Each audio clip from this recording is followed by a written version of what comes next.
à ce cycle qui a l'air d'être maintenant un peu une habitude, ici à Casa. Et donc elle m'a demandé, Florence, est-ce que j'avais envie, parce que je venais aussi travailler avec eux autour de ce qu'ils font à la Source du Lion, de parler d'une œuvre. Et bon, je me suis dit, pourquoi pas parler en fait finalement de la première œuvre d'art que j'ai vue, au sens vu. Et donc j'ai dit oui, je vais finalement parler de Bête de Rauschenberg, donc cette œuvre faite par cet artiste américain qui est mort maintenant en 2008. Alors, il faut que je me présente quand même à vous. Ah, oui, il faut que je fasse avec cette chose. Il faut que je reste debout, hein, c'est pas... Non, mais je vais devoir... Je vous dis, le concept, c'est pas ça.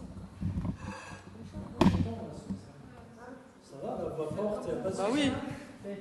On entend bien, il veut enregistrer. Je veux enregistrer. Là, ça va? Oui. Ah, tu vois. Voilà.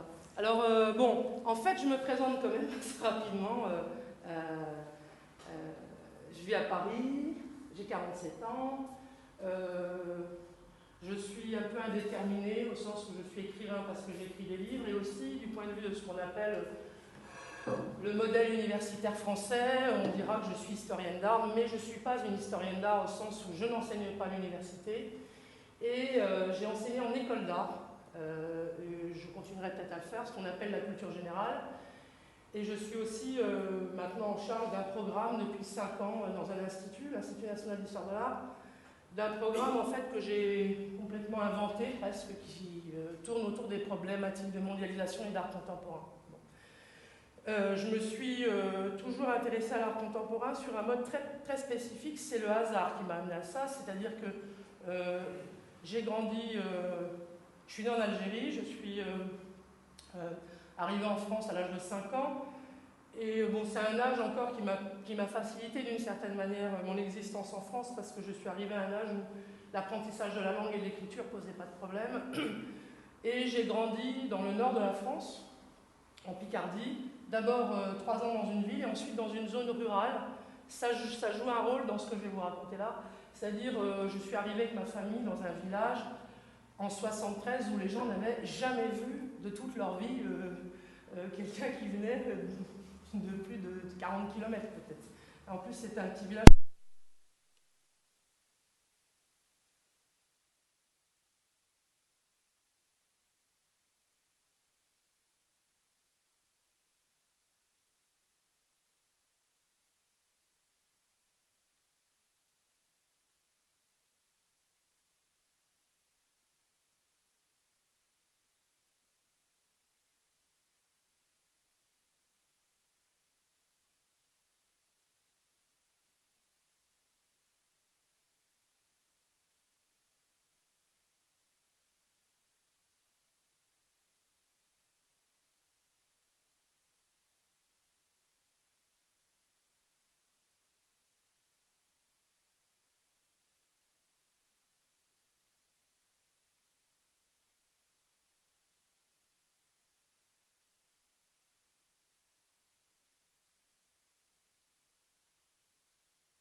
Je me suis tout simplement mise à lire.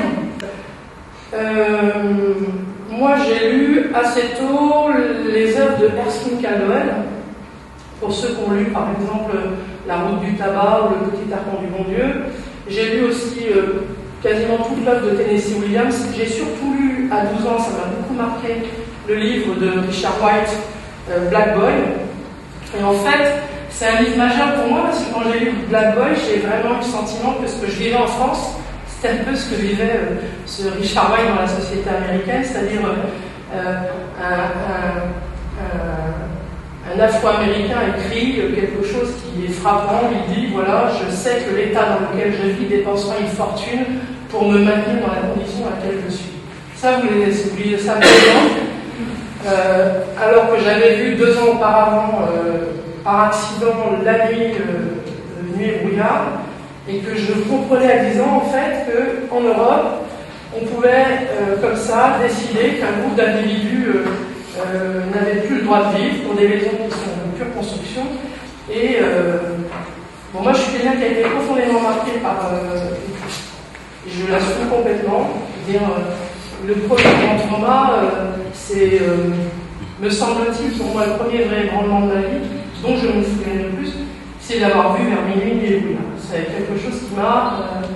parce que je croyais que l'Europe était un espace qui était l'espace qui m'attirait, qui sauvait des vies, et j'ai pu comprendre qu'on pouvait aussi en Europe être l'inverse de ça.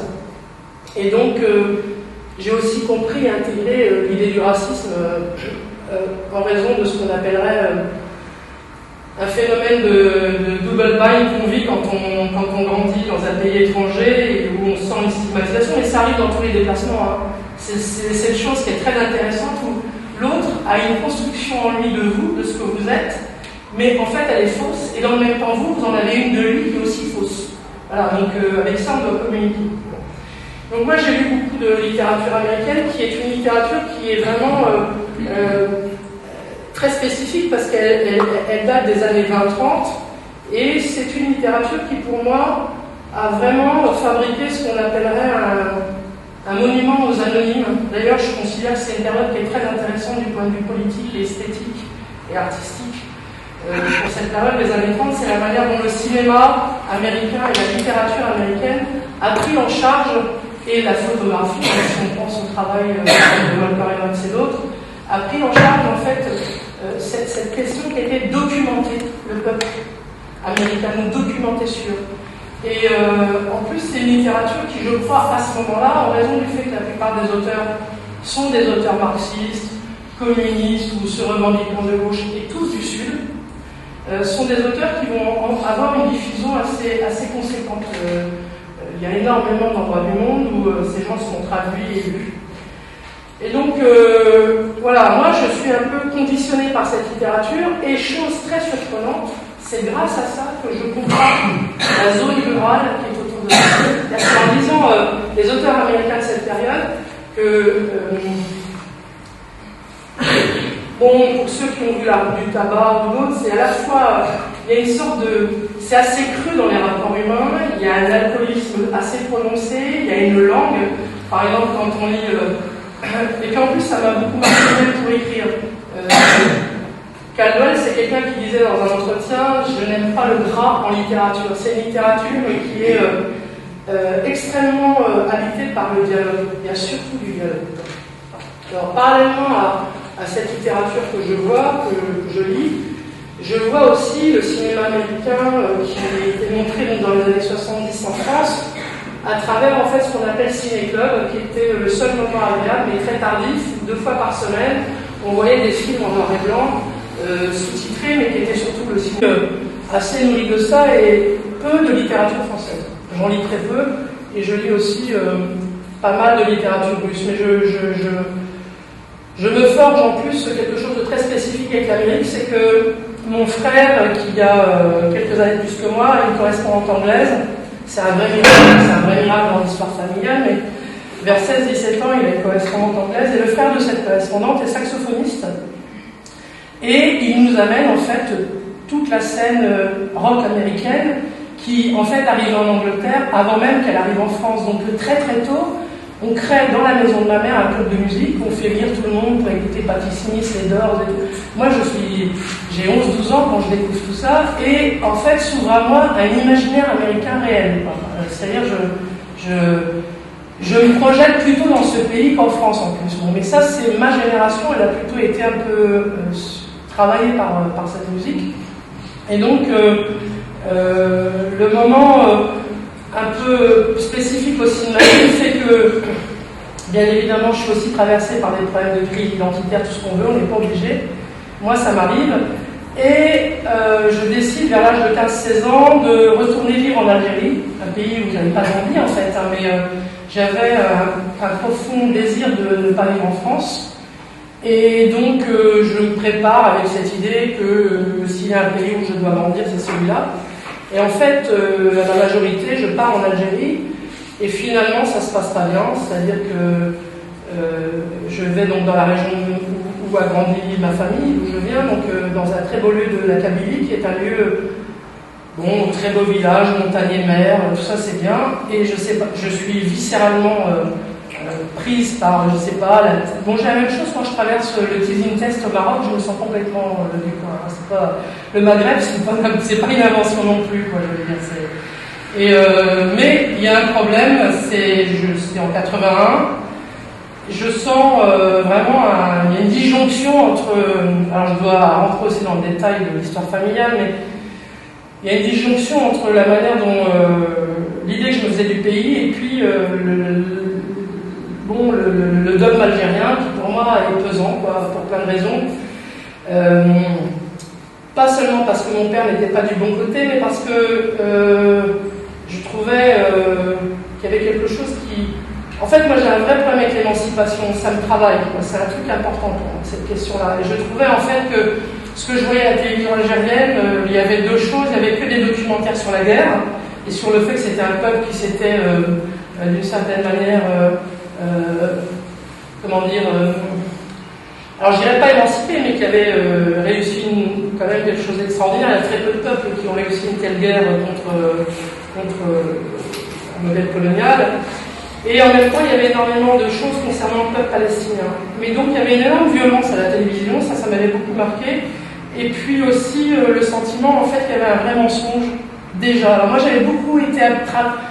Bon, on dit souvent les Algériens sont socialistes dans l'âme. C'est un truc, je ne sais pas si c'est vrai, mais j'ai été très travaillée par cette question-là. C'est-à-dire, j'avais une sorte de respect immense, d'amour immense pour la lutte de ce peuple. Et quand j'arrive là-bas, quid du socialisme, j'ai l'impression. Et j'avais été aussi voir le centre Georges Pompidou, parce que c'était quelque chose qui m'étonnait architecturalement, quoi. Ça venait d'ouvrir et j'avais été le voir et j'avais été bluffée.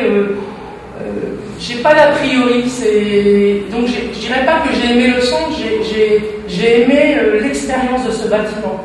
C'est-à-dire, on ressort de ce bâtiment et donc je comprenais en visitant ce bâtiment qu'il y avait quelque chose qu'on appelait la modernité, le contemporain.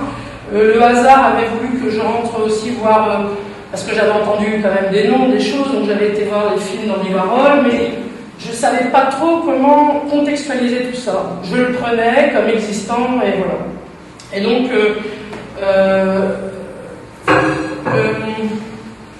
je vais juste montrer les premières images, enfin je vais peut-être montrer d'abord le livre.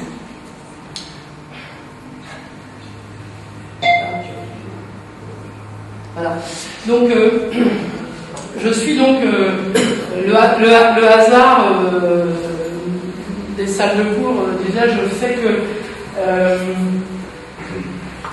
en 81, à l'université anciennement Vincennes Paris 8, en France, enseignaient Gilles Deleuze et Jean-François Lyotard. Et donc, il y avait un certain nombre de gens comme moi qui ne savaient pas trop quoi faire vraiment du point de vue universitaire, mais qui, je ne sais pas comment ces éléments-là nous arrivaient à ce moment-là, mais donc j'allais à Vincennes en fait pour écouter ces cours auxquels je ne comprenais pas grand-chose, mais j'étais fascinée par l'aura, la vélocité verbale, cette capacité qu'avait Lyotard et Gilles Deleuze. Je l'ai vu 2 fois, mais Lyotard ça a duré quasiment 3 ans. Et j'étais en fait fascinée, aimantée par le rapport que ces philosophes avaient avec le désir, la manière dont ils jouissaient aussi du savoir et puis comment ils aimantaient à eux les gens. Ça, c'était quelque chose d'extrêmement fascinant dans des conditions qui étaient monstrueusement moches. C'est-à-dire qu'on les avait mis entre 2 autoroutes, dans des bâtiments en béton. Enfin, il est clair qu'en France, il faut le savoir, quoi, la grande majorité de ce qui a fait en fait la théorie française des années 60-70 a été extrêmement maltraitée par l'université parce que d'abord parce que en raison du fait qu'ils étaient pour la plupart marxistes et autres, mais peu ont fait leur carrière à la Sorbonne ou ailleurs. C'est plutôt le Collège de France qui les a sauvés. Et donc on était un certain nombre à l'époque, c'est un moment très important les années 80 parce que c'est le sortir des années 70, c'est un moment donné où on voit se mettre en place les écoles de com, tout le travail autour de le commerce prend une ampleur énorme et autres, et dans le même temps il y a une pensée qui irrigue la société et qui est une pensée qui est portée par le marché de l'édition et qui est, comment dire ça, portée aussi par des figures d'intellectuels qui sont devenus des icônes, mais qui, me semble-t-il, jouent un rôle important dans la société. C'est assez rare qu'il y ait à un moment donné une telle... c'était pas des gens qui étaient à l'intérieur de l'université, en dehors du territoire, quoi, si je pense même à des gens comme Foucault et autres. Alors c'est peut-être pour ça qu'à ce moment-là, il y a tout un mouvement qui se met en place autour de l'art contemporain. Bon, Jacques Lang va faire un travail énorme autour de ça, mais il est vrai que... Et donc se met en place aussi de manière très empirique des cours, un enseignement, et puis on ne sait pas trop ce que c'est que l'art contemporain, mais on va tous regarder, écouter. Il faut savoir qu'en 80, il n'y a quasiment rien comme ouvrage, il n'y a pas d'ouvrage de théorie, on ne sait rien de l'art américain, il y a eu quelques expositions, mais s'il fallait énumérer les ouvrages qui vont nous aider à comprendre ça, il y a tous en fait de la période des années 80. Et donc il y a un cours qui s'appelle l'art américain de 45 à nos jours, et moi je ne savais pas qu'il existait, bon je l'apporte, voilà, et puis voilà, comme toujours les étudiants vous disent rentre, sort, parce que je rentre dans cette pièce, on ferme la porte et on est dans le noir. Et dans le noir, ce qui n'est pas anodin, j'entends une série de noms que je n'avais jamais entendus de ma vie, mais qui en plus étaient des noms, pour moi, en 80, impossibles à écrire. Alors ça donnait Motherwell, ça donnait De Kooning, ça donnait Marc Taudet, ça donnait des noms comme ça. Et c'était... donc je les écrivais dans le noir avec... et j'étais fascinée, en fait, scotchée par ce que je voyais. Pour des raisons qui vont petit à petit se mettre en place et que je vais comprendre après coup. Et arrive en fait la projection de cette pièce, alors sur un écran qui était plus grand, hein, je suis désolée, et qui est donc Bête de Rauschenberg, qui est une œuvre qui date de 1955, et qui est en fait un lit, hein, qui finalement a quitté son statut de lit, qui est un lit que l'artiste Robert Rauschenberg, c'est un artiste américain qui est né en 1925, qui est mort en 2008, et qui a participé historiquement du modèle des avant-gardes américaines des années 50 à 60. Il est, je dirais après, bon, il est texan par sa famille, mais il a une spécificité qui va jouer un rôle aussi essentiel dans le malentendu. C'est qu'en fait, son grand-père est un juif allemand médecin qui va immigrer et qui va aller soigner des communautés indiennes, et donc sa grand-mère est une indienne cherokee, donc il a du sang indien. Alors ça, je ne le sais pas tout à fait au moment où je vois ça, mais pour des raisons qui ne s'expliquent pas au moment où je perçois ça, je vois cette œuvre et je suis ébranlée en œuvre. Donc, est-ce que c'est parce que c'est un lit? Est-ce que c'est parce que c'est ouvert? Est-ce que c'est parce que c'est un contenant? Mais je suis surtout, à cet âge-là, fascinée par l'exercice de liberté qui se montre là. Et je le formule de cette manière, c'est-à-dire je pense que c'est ça viendra après du point de vue de la théorisation, mais c'est un objet clos sur lui-même, qui, on va dire, pour parler le jargon, l'esthétique, est à sa manière presque autoréflexive, c'est-à-dire qu'il dit ce qu'il est. Et dans le même temps qu'il dit ce qu'il est, il n'est pas ce qu'il est. C'est un lit, et ça a été le lit de Rauschenberg pendant longtemps. C'est un objet qui fait 1m90 de haut, 80 de large, et qui est fait en fait, qui aujourd'hui a une sorte de profondeur qui est celle que pourrait avoir un lit légèrement défait et sur lequel on a pu se reposer. Vous avez donc un polochon en haut, un drap en dessous, un autre drap qui revient, et puis ce qu'on appelle une pointe poêle. Quelque chose qui serait plutôt un patchwork, mais qui est du handcraft, c'est-à-dire quelque chose qui est fait main. C'est pas une couverture qui ressort d'un modèle manufacturé. Et donc moi je vois ça à ce moment-là et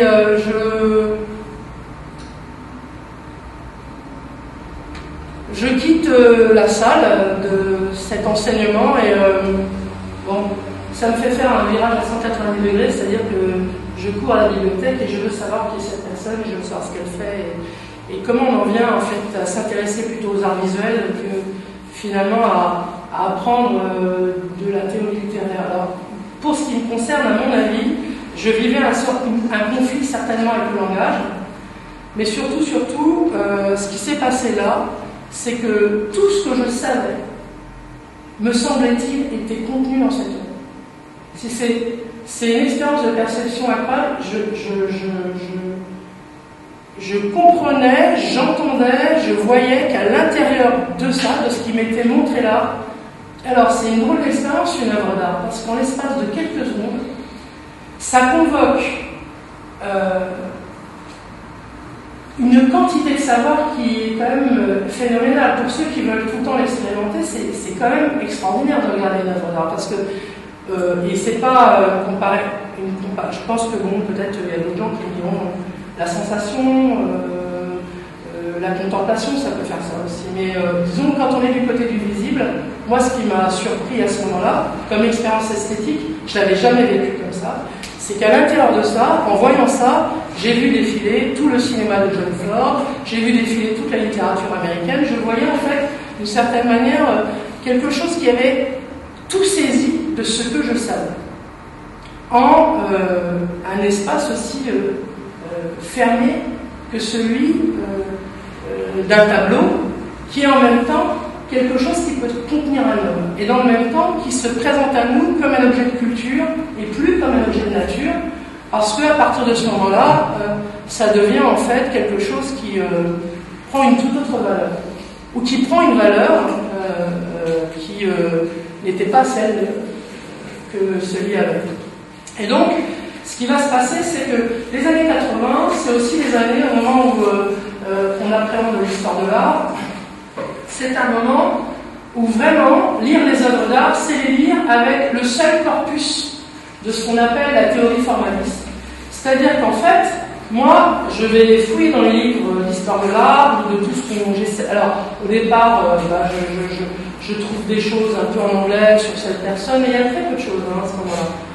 Je mettrai 3 ans avant de partir faire ce qu'on appellera l'équivalent du master aux États-Unis sur Schindler. J'irai rencontrer, je travaillerai un moment dans sa galerie chez Léo Castelli parce que je me proposais de faire un inventaire de son travail. Donc c'est juste aussi pour rappeler ce que pouvaient être ces gens extraordinaires, ce grand galeriste qui est quand même un des hommes qui a, bon, dans l'histoire de l'après-guerre, un des galeristes qui a le plus compté. C'est un homme qui m'a donné la clé du bureau des archives, par exemple, pour travailler sur cet inventaire. Et donc, ce que je veux dire aussi comme expérience d'émancipation, c'est que moi, je suis quelqu'un qui ne sait rien de l'Amérique, qui n'a pas les moyens d'y aller, même presque. Et juste en voyant ça, juste en voyant cette œuvre, je me retrouve dans... c'est quelque chose qui convoque un processus d'émancipation. C'est ça que ce dont je voulais parler, c'est que rien ne me disposerait à devoir en fait vouloir comprendre d'où venait ça. Parce que je voulais comprendre d'où ça pouvait venir un tel geste. Mais je ne savais pas que c'était un geste, je ne savais pas ce que je me disais, mais voilà, bon, qu'est-ce qui fait que ça existe? Parce que, et dans mon environnement rural, et familial, et autres, cet objet-là n'avait pas pénétré. Alors, plus que cet objet-là, ce que c'est. Et donc, je vais en fait faire un long parcours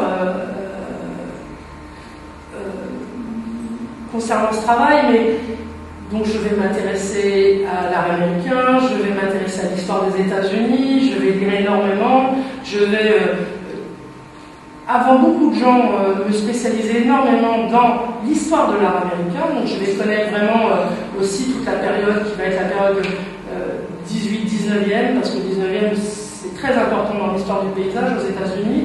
Je vais beaucoup travailler sur la période 20e siècle américain, et bien évidemment, pour des raisons qui sont liées à ce qu'on réceptionne en France, je vais me dire que je me suis trompée sur l'interprétation que j'ai faite. Finalement, partout on disait que voilà, en gros, c'était une œuvre qu'il fallait découper en 3 morceaux, et que ces 3 morceaux étaient des morceaux qui jouaient sur des références. Donc toutes les lectures qu'on nous donnait à lire, et j'acceptais en fait, étaient des lectures très formelles. Alors, Robert Rauschenberg, c'est quelqu'un qui a fait des études d'art au sortir de la Seconde Guerre mondiale. Il avait un problème de santé un peu spécifique, il était dyslexique. Et d'ailleurs, il ne s'appelle pas Robert, il s'appelle Ernest Milton de Rauschenberg. Il va changer son nom, quand on est dyslexique Milton, ça ne peut peut-être pas accompagner ça. Mais beaucoup des soldats américains ont eu des bourses, ça s'appelle James Bills, après 1945, ils ont eu des bourses pour pouvoir faire des études. Et lui, en fait, il avait été mis sur un hôpital, il travaillait sur un... C'est important quand on connaît le travail de Rauschenberg après, il travaillait en fait sur un bateau militaire qui soignait tous les soldats atteints de problèmes psychiatriques. Donc, il a traversé la Seconde Guerre mondiale de cette manière, c'est-à-dire en étant infirmier, brancardier aussi, sur un bateau qui soignait les dérèglements psychologiques des soldats. En 1947, il va faire des études d'art et puis ensuite il va avoir une bourse pour séjourner en France, mais surtout il est connu, bon, je suis désolée de dire ça pour ceux qui connaissent ça, mais je le redis pour l'Assemblée. Dans les années 30, les États-Unis d'Amérique vont accueillir un grand nombre d'intellectuels et d'artistes juifs européens, et d'abord surtout les Allemands. Et Alfred Barnes, qui est une des personnes qui a fondé avec Marcel Duchamp le MoMA, le musée d'art moderne, à partir des années 20, va à partir de 1933 travailler énormément à faire venir un grand nombre des artistes de l'école du Bauhaus allemand, qui pour la plupart en fait ne parlaient pas un mot d'anglais, mais qui vont très vite trouver des postes aux États-Unis à partir de 1933. Et donc une figure très importante de cette école du Bauhaus est peut-être un artiste dont vous avez pu croiser des œuvres, qui s'appelle Joseph Albers, et qui travaillait énormément en fait sur l'optique et la couleur et les effets sensoriels de l'optique et de la couleur. Ce qui est le plus connu des travaux d'Albers, c'est les séries de tableaux dans lesquels vous avez des carrés à l'intérieur des carrés, sur lesquels la lisière, la bordure des formes pénètre la bordure des autres formes. Et donc en fait, il a été une des figures d'un lieu qui s'appelle le Black Mountain College aux États-Unis, un lieu paumé en Caroline du Nord, dans lequel vont venir travailler des gens comme Merce Cunningham et John Cage, qui sont aussi, et dans la danse contemporaine américaine et dans la musique, des gens qui vont quasiment révolutionner en fait leur discipline. Et Rauschenberg, voyant une annonce, c'est ce qu'il dit dans tous les entretiens, le fameux grand professeur du Bauhaus, il va en Caroline du Nord faire ce qu'on appelle des summer school, et d'ailleurs on pense que la couverture aussi, il dit ça, elle a été filée par une copine qui elle-même faisait cette classe. Mais donc en 1955, parce qu'on est à un moment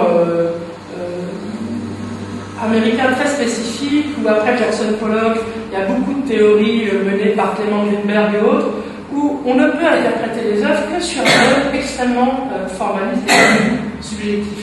Donc ce qu'on dira toujours, c'est que bien évidemment, tout ce qui est le patchwork avec les petits carrés, c'est une citation de Joseph Albers. On va dire que toute la partie sous un tiers, ce qu'on a appelé les jets de peinture, c'était une citation de Pollock, et la partie au-dessus, qui est celle qui est faite au graphite, est une citation du travail qu'avait fait Rauschenberg. Il s'est fait beaucoup remarquer par un travail qu'il avait fait en 1953, où De Kooning lui avait offert un dessin, William De Kooning, et il a gommé le dessin. Et donc, c'est un geste qui s'appelle Erasen De Kooning, mais qui veut dire aussi, c'est un geste qui, historiquement a fait date, parce que même si ça a déplu à De Kooning, comme on a appelé ça un geste néo-dada, une sorte de défaire à une œuvre sa valeur, et du coup, lui en ajouter une nouvelle par le geste qui consistait à défaire à l'œuvre cette valeur-là. Donc, moi, en fait, qu'est-ce qui se passe dans l'apprentissage que je fais de l'histoire de l'art? En faisant une remontée du temps, je pars de ça et je remonte dans le temps, et le temps il m'amène à la période gréco-antique, tout ce qu'on veut, mais en même temps, domine à ce moment-là aussi en France, commencent à arriver les grandes figures de la théorie américaine, Michael Fried, Rosalind Krauss et autres, et donc fondamentalement, on intègre tout simplement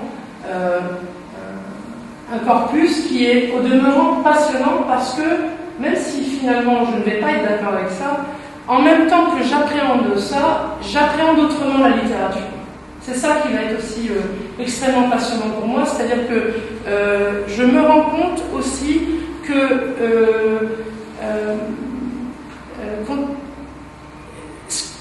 ce qui me fascine beaucoup dans l'art du XXe siècle et plutôt ce qu'on avait à tradition abstraite, c'est une expérience qu'on peut faire, c'est la manière dont les artistes ont déhiérarchisé les plans visuels. C'est-à-dire que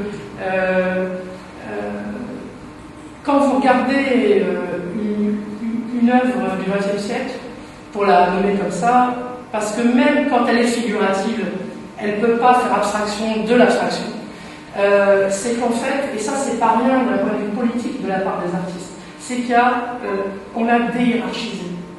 Et il y a un traitement de la surface qui se veut en fait un traitement habité par l'égalité. Ce que je veux dire par là, c'est que c'est rare que votre œil, quand il balaye la surface d'un tableau de ce type-là, c'est rare que votre œil soit d'abord saisi par ce qu'on pourrait appeler un premier plan, qui serait le plan dominant et narratif, et puis les arrière-plans, comme dans la tradition perspectiviste.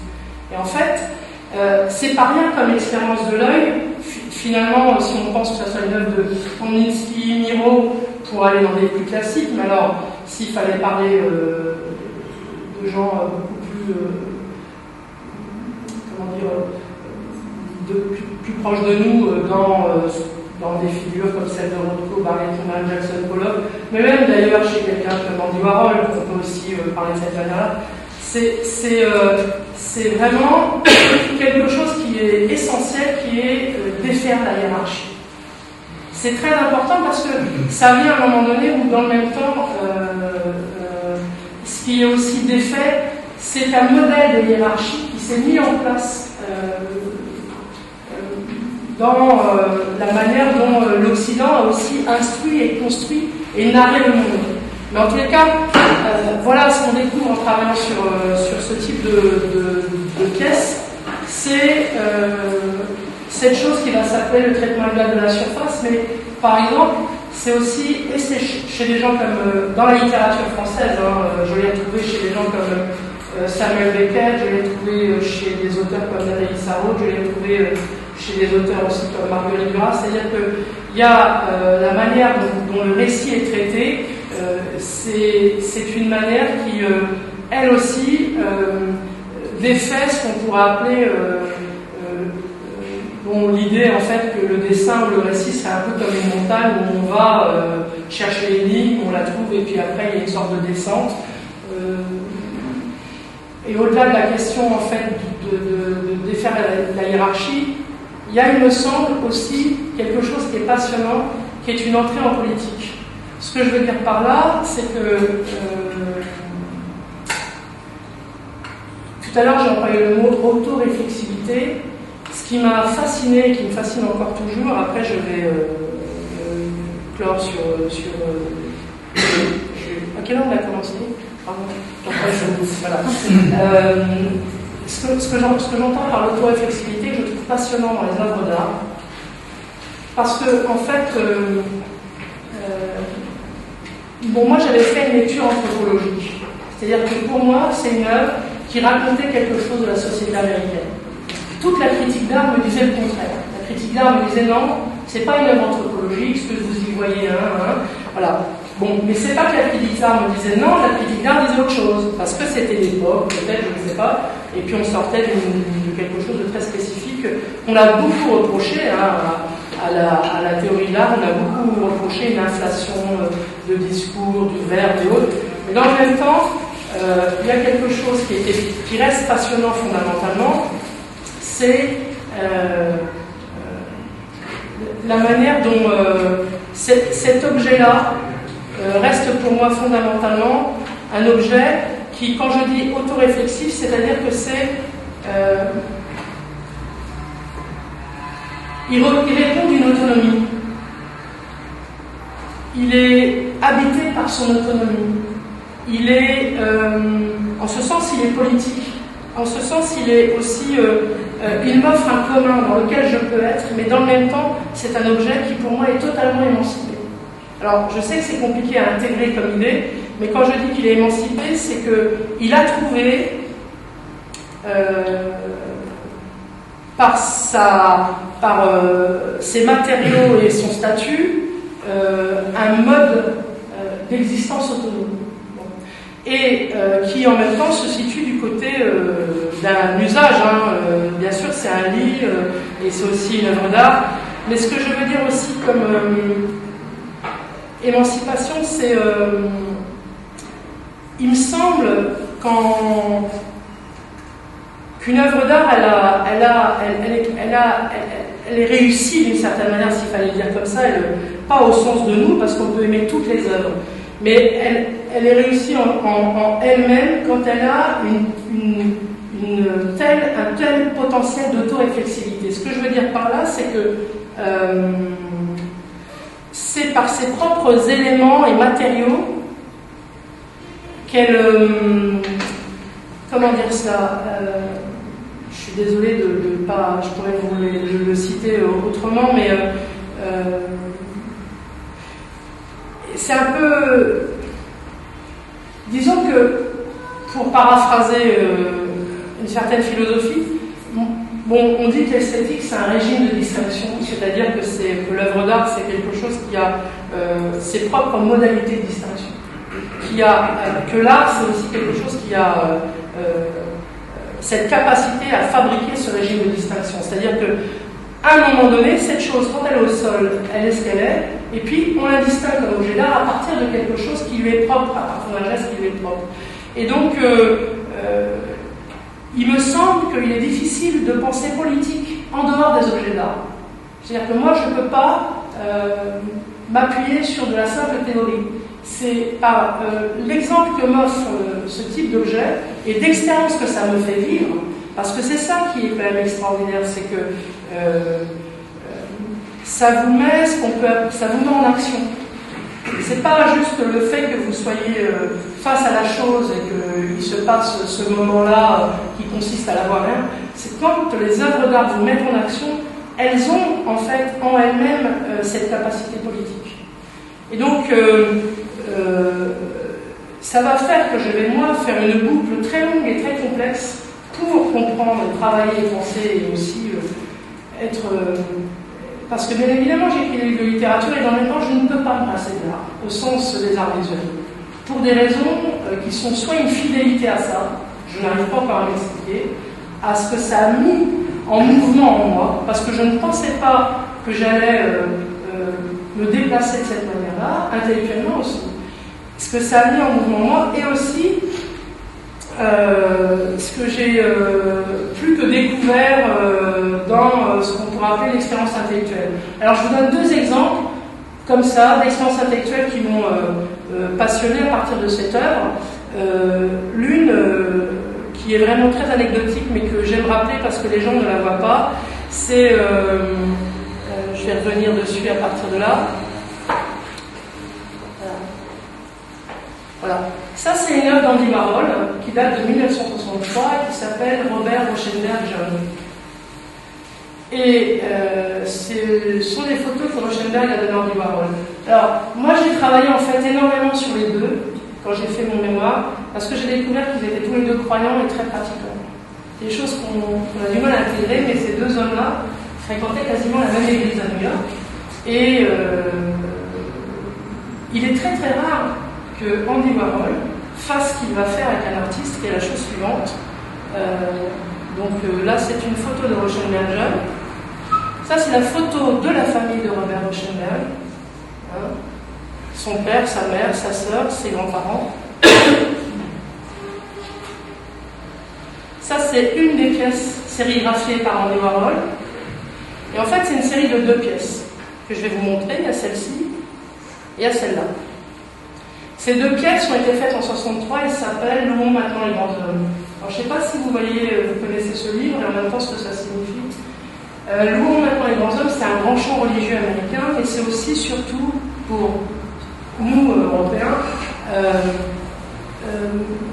une œuvre littéraire majeure d'un écrivain américain qui s'appelle James Hadley, qui a fait, en fait, en raison d'une commande que lui avait fait le magazine Life aux États-Unis, un travail assez essentiel et qui reste inégalé dans l'histoire de la photographie et de la collaboration avec un écrivain, qui a fait donc cet ouvrage qui s'appelle Louons maintenant les grands hommes, qui est une collaboration entre James Hadley et Walter Evans, qui a consisté en fait à faire une enquête photographique sur 6 semaines dans l'État de l'Alabama pour montrer, comme je le disais aussi concernant les auteurs tout à l'heure, Ernst Calvert, qui était la nécessité même pour ces magazines de montrer l'état de misère et de difficulté de vie d'un grand nombre de métayers américains, d'agriculteurs américains, de paysans américains, de gens pauvres américains. Et le titre de ce livre publié en 1936, c'est Louons maintenant les grands hommes. C'est un peu comme quand, par exemple, quand John Ford adapte l'œuvre de Steinbeck, Les raisins de la colère, il adapte ce livre en 1939, quasiment à sa sortie, et John Ford fait légèrement modifier la fin, en gros, du texte de Steinbeck, Les raisins de la colère, où ces gens passent leur temps à aller vers l'ouest, vers cet Eldorado qui est la Californie, et sans cesse ils sont confrontés à la violence et à la misère. Et la mère de famille qui essaie de devenir toute cette famille qui finalement finit par disparaître tout doucement, elle dit on continue quoi. Et John Ford, qui est quand même un mec qui est très au fait de ce qui se passe en Europe, de la guerre qui advient, qui est un cinéaste qui a une immense passion pour l'armée. Il n'aimait pas la guerre, disait-il, mais il aimait les militaires. Et il a été, dès le début de la guerre, le chef du service des images et du cinéma et de la propagande de l'armée américaine, John Ford. Et il a comme ça initié énormément de cinéastes aussi. Il y a un grand nombre de cinéastes qui sont devenus cinéastes en travaillant sur son service. Et quand John Ford met en place Les raisins de la colère et fait ce film très beau avec une photographie qui touche de très très près le modèle de Walter Evans, il fait changer aussi la phrase de fin. Parce qu'il sait qu'ils vont devoir avoir besoin du peuple américain pour faire la guerre, et il fait dire nous sommes le peuple. Et Louons maintenant les grands hommes, c'est aussi quelque chose qui en 1936 dit quelque chose de très très fort sur la dignité de ces gens. Parce qu'en même temps qu'il y a une réelle misère, dans la photographie de Walter Evans, on est traversé par l'humanité incroyable qu'il y a dans la puissance de regard de ces gens qui acceptent de se photographier dans des conditions. Et moi, j'ai toujours été. Ça fait partie des choses sur lesquelles j'aimerais travailler, je le dis juste comme ça. J'ai toujours été fascinée par la relation qui s'est mise en place entre ces deux personnes, Rauschenberg et Warhol. C'est Rauschenberg qui a appris à Warhol. Warhol lui a acheté ses premières œuvres. Warhol était d'abord un très grand publiciste, tandis que Warhol n'avait pas l'attention nécessairement d'être peut-être l'artiste qu'il est devenu.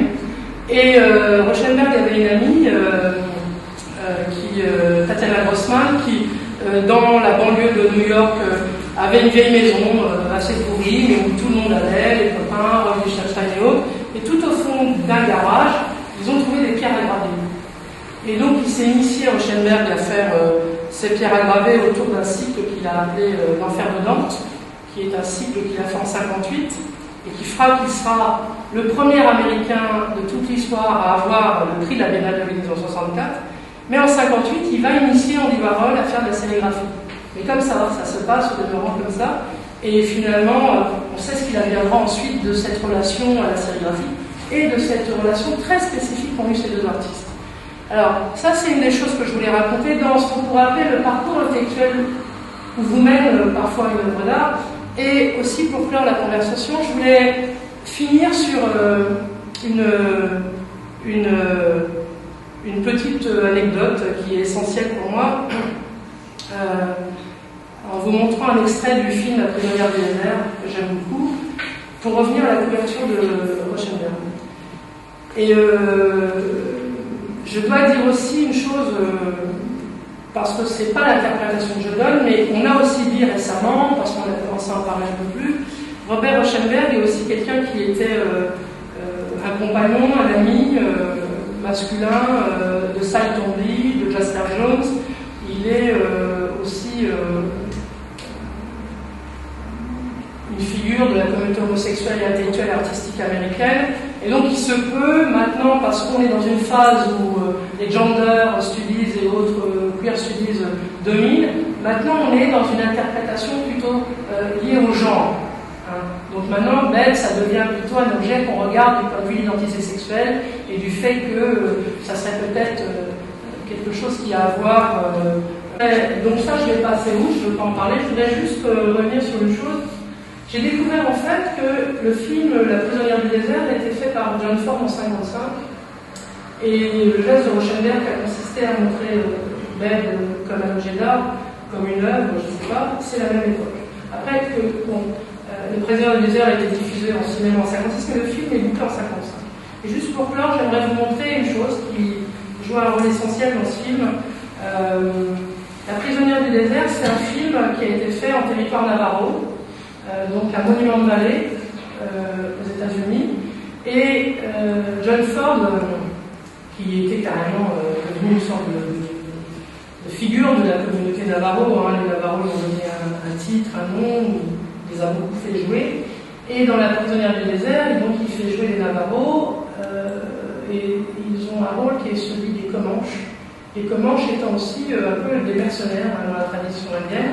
Donc là, pour ceux qui connaissent l'histoire, je suis désolée de la raconter à nouveau, mais pour ceux qui ne la connaissent pas, donc ce film de 1955, diffusé en 1956, de Ford, qui est un des plus beaux films de John Ford, avec une colorisation sublime, raconte en gros, à partir d'une nouvelle qui a été un peu modifiée, raconte le retour d'un homme, raconte, on voit arriver un homme, joué par John Wayne, évidemment, Ethan, qui a fait la guerre de sécession, elle s'est déjà terminée depuis 3 ans, ça se passe au Texas, donc dans le générique, et on le voit arriver au loin, et selon John Ford disait, voilà, il a fait la guerre au Mexique, la guerre solaire, mais c'est plutôt un homme vaincu.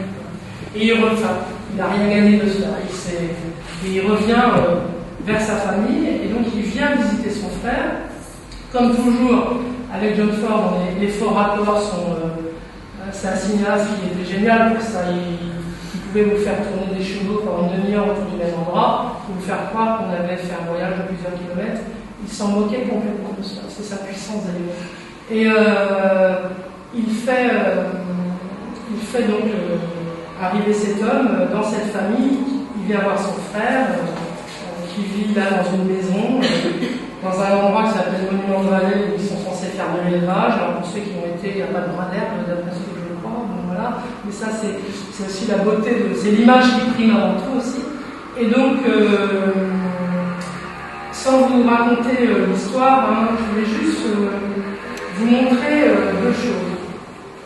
C'est la place qu'occupe la carpette, le tapis, la peinture dans ce film au début, dans le générique. Après, faites-vous plaisir, allez voir ce film, achetez le DVD, vous allez voir ce qu'il fait avec ça. C'est extraordinaire. On est en territoire navarro. Il connaît très très bien la culture navarro, John Ford. Et le tapis, dans la tradition navarro, c'est pour ceux qui connaissent aussi la tradition berbère des tapis, marocaine, on va dire, au-delà du mercantilisme, la manière dont les gens y inscrivaient aussi leur vie et leurs défauts à l'intérieur. Et il y a une tradition dans les tapis navarro qu'on appelle la lazy line, qui est une chose simple, c'est qu'on ne peut pas couper un fil. Dans la tradition navarro, on ne coupe pas les fils. Parce que, maintenant, on peut les couper si on va aller vite, mais on fait avec tout simplement la laine qu'on a. Et ça, du tapis. C'est une sorte de ligne zébrée.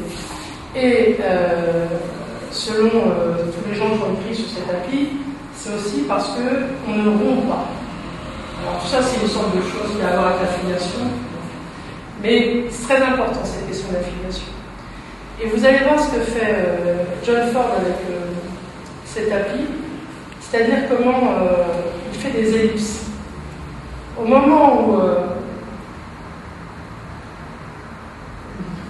il nous montre les tapis navarro, vous allez regarder bien ce qui se passe, il nous montre les tapis navarro, et quand John rentre dans les décors et va pénétrer l'intérieur, le territoire navarro est sali par cet homme et les tapis disparaissent. Et d'une, alors on pourrait dire, il s'en foutait, John Ford, il enlevait les amis, les enlevait. Ça c'est une chose. Et une autre chose qui m'a beaucoup frappée, en regardant le film, c'est qu'en fait j'ai découvert après à faire une recherche aux États-Unis, par tradition, depuis toujours, ça c'est pour clore, voilà, la conversation maintenant, depuis toujours, en tous les cas dans les années 50 c'était très important, ça s'est modifié avec la lutte pour les droits civiques et autres, mais on traitait très facilement, tout le temps, les gens qui étaient métis d'un terme qui s'appelle blanquette. C'est-à-dire, blanquette, le terme anglais, et head, H-E-A-D, on pourrait dire tête de couverture ou. Alors je ne sais pas si par exemple vous avez vu le film Cheyenne de John Ford, mais vous verrez dans tous les documents concernant la migration et la misère du peuple indien ou des communautés indiennes aux États-Unis, une des choses qui est flagrante, c'est la manière dont ils se lobent, ils s'enroulent de couverture. Dans La prisonnière du désert, c'est phénoménal le nombre de fois où Martin Collet, qui est le métis, et la femme indienne qui va lui être offert sans qu'il se rende compte qu'il est marié, vous verrez que les corps sont tout le temps enroulés de couverture. Et à un moment donné, John Wayne va insulter le Martin Collet, qui est en fait l'enfant adoptif de la famille, que lui-même en fait a recueilli d'une famille indienne décimée et qu'il a remis à son frère et à sa belle-sœur. Ça c'est dans l'histoire qu'on comprend avec le film. Il est raciste, il a une haine réelle et il finit par lui dire à cet enfant qui fait vraiment partie de la famille, il le traite de blanquette, c'est-à-dire il le traite d'Indien, de métis indien, de tout ce qu'on veut. Et ce que je voulais juste dire, c'est qu'en découvrant ça, parce que bon, aimer les œuvres d'art, c'est aussi rentrer dans des histoires et des récits, c'est à quel point le jour où j'ai entendu ça, bon, je n'ai pas pu m'empêcher de penser au fait que quand même Rauschenberg, pendant toute son enfance, il a été traité de sanadien. Voilà, c'était juste pour un peu boucler la boucle, c'est-à-dire je pense que lui-même, adulte et homme, n'a pas pu, omettre totalement le fait qu'il est un Américain métis, qui a, pour plein de raisons, toujours occulté le fait, enfin, la critique a toujours, pour en faire un artiste américain, la critique a toujours occulté le fait qu'il était aussi, en raison même de, dans la photo qu'on voit en haut, il y a une photo de sa grand-mère, qui est sa grand-mère Cherokee, habillée en fait dans ce vêtement traditionnel. Et ce que je voulais juste dire, c'est qu'en entendant John Wayne traiter ce garçon, moi qui avais été plutôt convaincu en fait de toute la tradition formaliste de la lecture de l'œuvre, la boucle s'est rebouclée. En entendant ça, je me suis dit, voilà, à nouveau j'ai fait une lecture anthropologique de cette œuvre. Voilà. Mais j'ai juste pour vous montrer donc une seule chose qui serait un tapis, une couverture en fait, et une histoire indienne. Voilà. Bon, merci, on se fait juste 3 minutes de prisonnière du désert. Ben après, je vous conseille d'aller le voir. Là, à un moment donné, tout le sol est tapis de tapis. À un moment, on compte, si on fait gaffe, on compte 12 traits. Merci.